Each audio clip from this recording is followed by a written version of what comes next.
Alright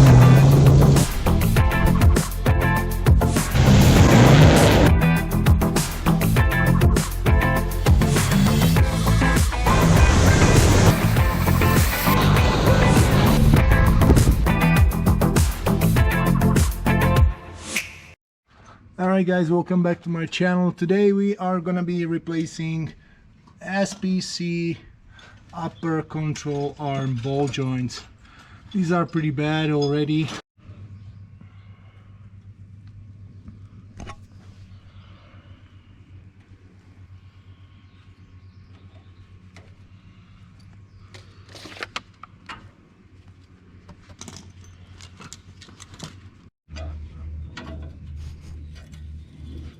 First we're gonna take that bottom nut off.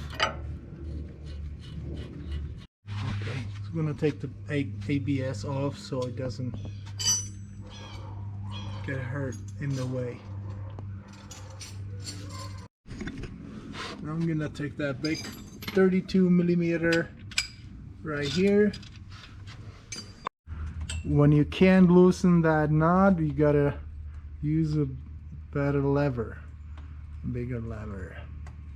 Oh my gosh, not even with the pipe we can get that thing loose. That's not good, buddy. All right, the big pipe was success, so now we got that thing loose.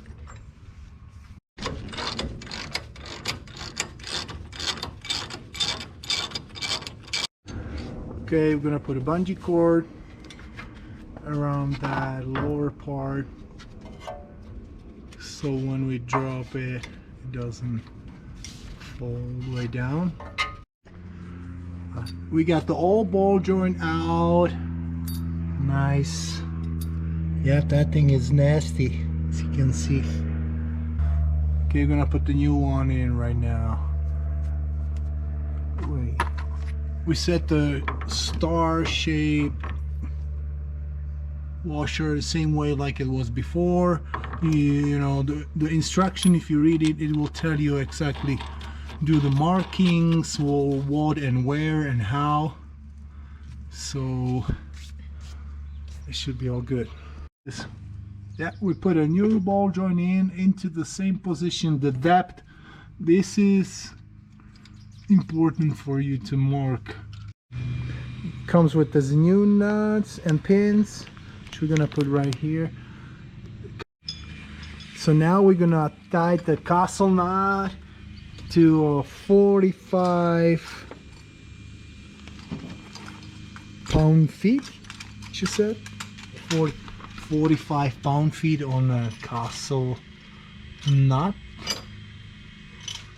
and 150 on the top.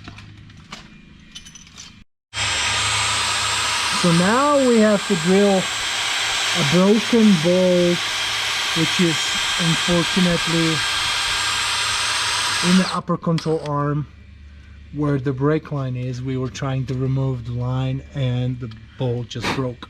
So now we gotta drill it and put a new bolt in.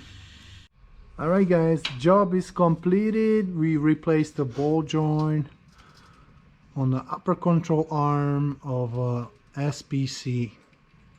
It was doable, not a big of a deal. A little struggle to get everything loosened, but that's what it is with old stuff, and we're good to go. Thanks for watching, and hopefully this is gonna be helpful for other people, and I'll see you on the next video.